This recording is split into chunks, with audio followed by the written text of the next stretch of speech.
so delighted that we can talk, because I was trying to work out when the first occasion was that we actually met and when we worked together. And I think, I could be wrong, so I'm wondering whose version of the truth of alternative reality is true here. But I think it was actually before the Future Laboratory. And it was when I was creative director on Viewpoint magazine, which, as you know, Martin and I took over and were working on, and very much was the impetus for us setting up the Future Laboratory. But I was working as creative director on Viewpoint, and Selfridges asked us to do some windows for the store that looked at this idea of the future. And so there was a future project. So this would have been maybe 1998, 1999.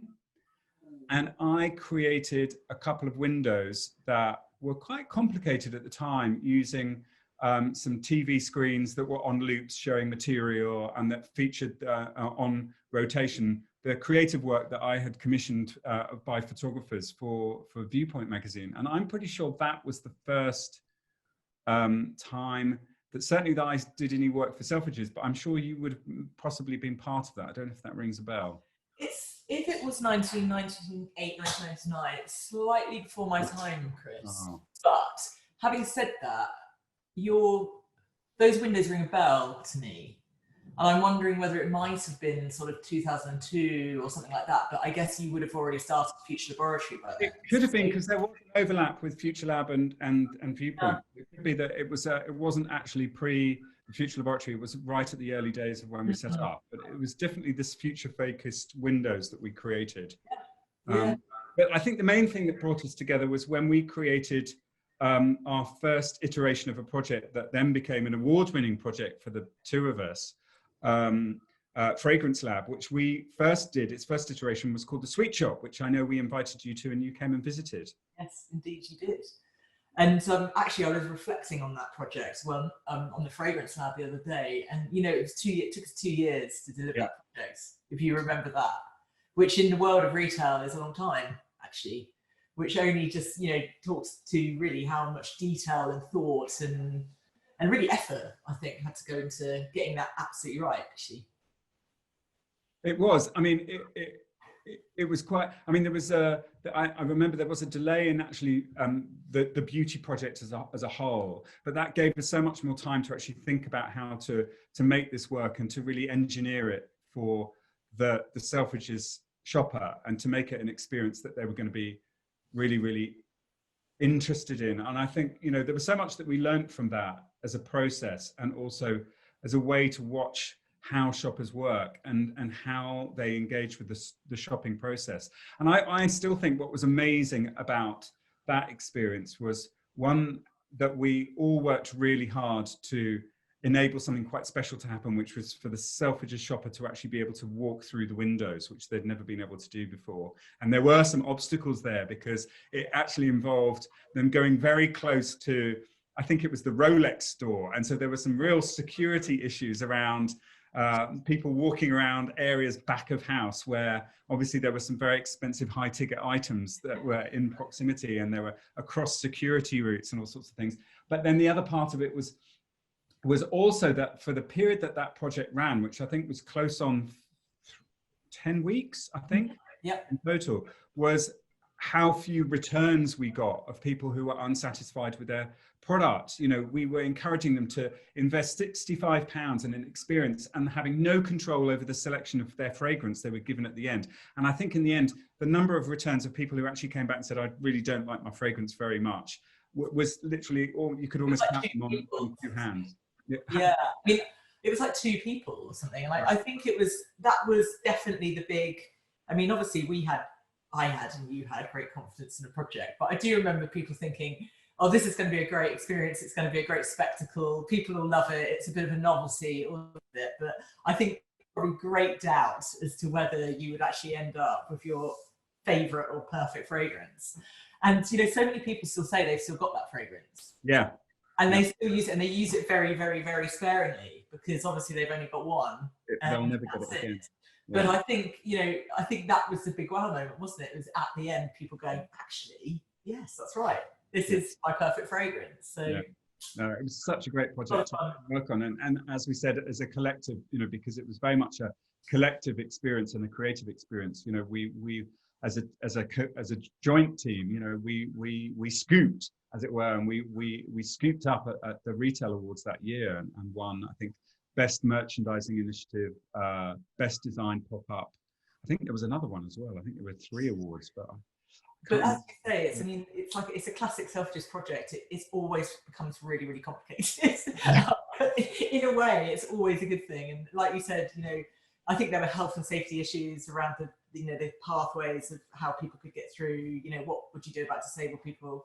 The Rolex problem, the fact that people had to go up steps into windows and come back down. I think taking people's days, I mean, you name it, it was all there, wasn't it, as an obstacle? But somehow we managed to overcome all of that. Got through it all. And got through it, and what a wonderful thing it was.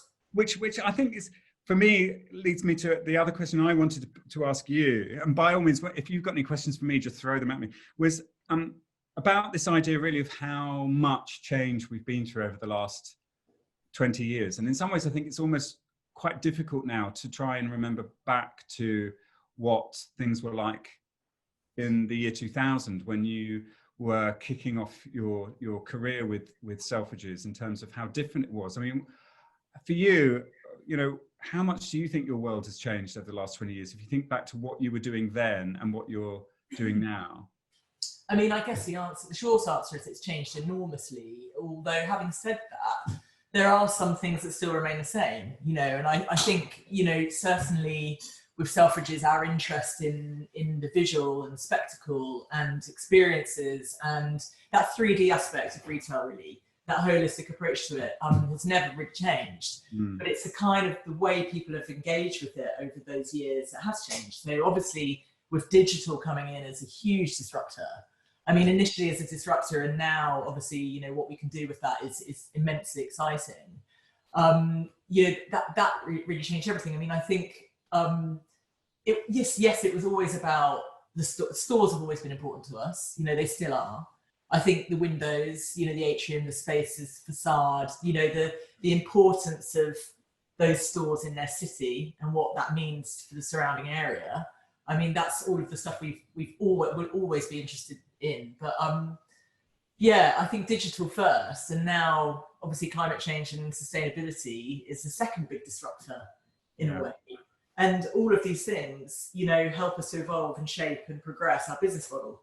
Yes. Along the way as we go. But I also think, you know, looking back 20 years ago, there was a slightly different attitude, wasn't there? I think it certainly felt, particularly at Selfridges, quite a radical place to be in retail at that time.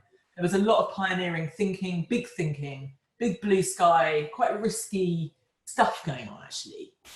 And I think over time, you know, we've never lost that creative spirit, but now it's quite a different place. I think it's more, you know, we think of things in a more, you bring the art and the science together much more than we probably used to. We used to just throw stuff out there and give it a go and see what happened. Whereas now I think we're much more, not careful, but we think about things more deeply. You know, we measure things more accurately. You know, we learn from things. We understand the customer better. So I guess now it's just a much more intricate experience of how to do retail in a way.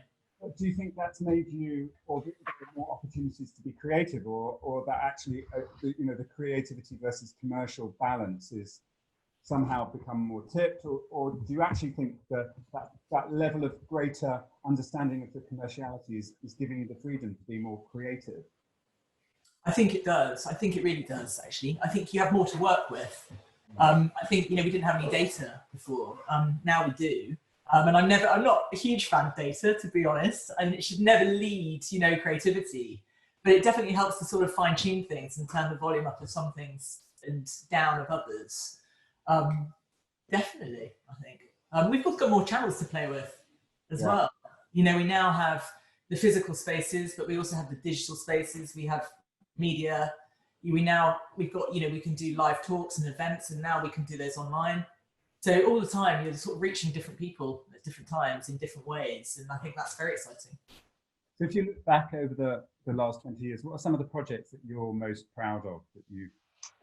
Gosh, There's so many, and there's so many I love for completely different reasons. And you know, people ask me this question quite a lot, and I always find it difficult to answer. But it would be very easy to talk about the really big projects, you know, like Project Ocean or the beauty projects.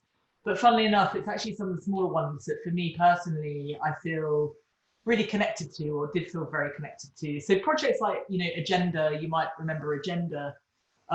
Which I think was an example of, you know, we looked at sort of bringing together gender fluidity and men's and women's shopping together for the first time really in retail, I think. And I think it doesn't seem very pioneering now to look back at that. Oh, sorry, Chris, you went mute then. You mixed up the merchandising and also removed the idea that these were gender-free collections and these were non-gender-based collections or sales of items. That's right, and I think that the beauty of that project was it was exactly, we did it at exactly the right time, and so often, you know, we do a project and sometimes we do it, you know, it's not quite the right time, we're too far ahead of people, or maybe we've done it just not fast enough or whatever. But that one, we just hit the sweet spot, and it was perfect, and the press kind of really picked up on it, and that really helped us to sort of amplify it. You know, we hadn't put a lot of money behind anything like advertising. You know, we don't tend to advertise a lot as a brand. So we rely a lot on the people we work with, the collaborations we make, you know, and the people who sort of engage with the project to sort of, you know, make a bit of a noise about it. And that really happened with that project. And we had some great partners like Faye Too Good, like Yang Lee. We also work with, you know, musicians, fashion designers. It was a great project that I think touched on really what was going on in society and sort of really reflected public consciousness in a way. So I really enjoyed it. I liked the design. I liked the way it looked.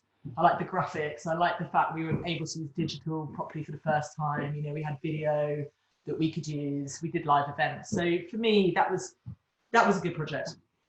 Here we are, you know, 6 months or longer now into the coronavirus pandemic, which of course has had some of the devastating impact on retail, and yet you're in the midst of another retail initiative and another project, Project Earth. Tell me a little bit more about Project Earth. And Project Earth is huge, and it isn't a project really. It's really a complete change to our strategy as a business. So whilst, you know, the way you engage with it at the moment, it probably feels like a campaign. Yes, it is a campaign, but it really is the launch of something much, much bigger.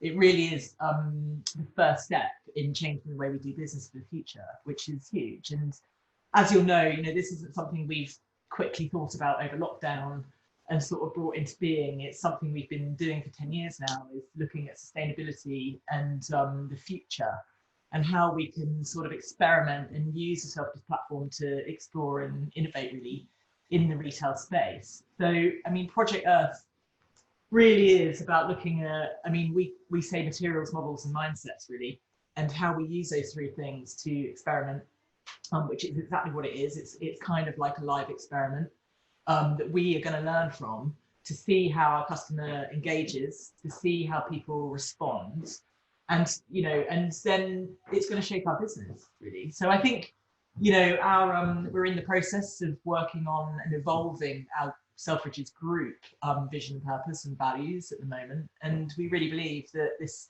notion of a sustainable future is right at the heart of that. In fact, it's the only way to do business in retail moving forwards. And, you know, we're looking at what we're interested in is this kind of trio of sort of societal boundaries, environmental boundaries and commercial opportunities, and how we sort of look at that in tandem to really drive us forward in the future. So it's very exciting. It's very, very exciting time, even though it feels scary and daunting and all of those things. I do think we can reinvent, actually. I really do.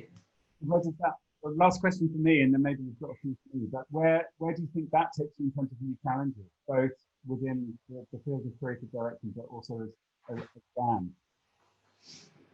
I mean, the challenge is of course, it's going to be on the commercial side of things. I mean, at the moment, you know, we've got all sorts of obstacles. We've got, you know, we're missing the international customer at the moment, and a lot of those, and who knows what's going to happen with Brexit and this tax-free thing that's happening. So that's another obstacle that we've got to overcome. So now we've got to really focus again on the domestic customer, which I think is super exciting. And that really means looking at the whole product mix. and the whole product strategy going forwards, and potentially introducing new categories, which is really exciting.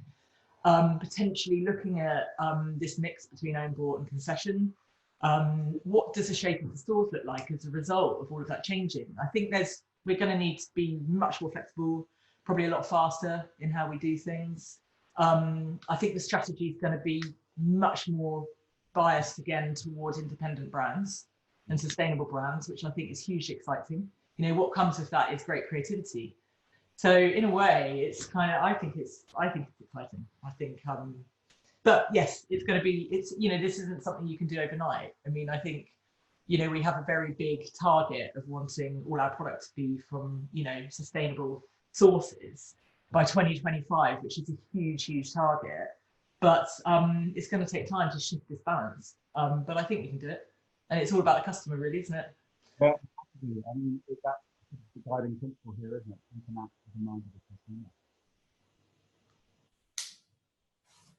So any questions for me? Any burning questions? Well, my burning question is probably one that you've predicted, Chris, which is, will department stores still exist in 20 years' time, or maybe even 10 years' time?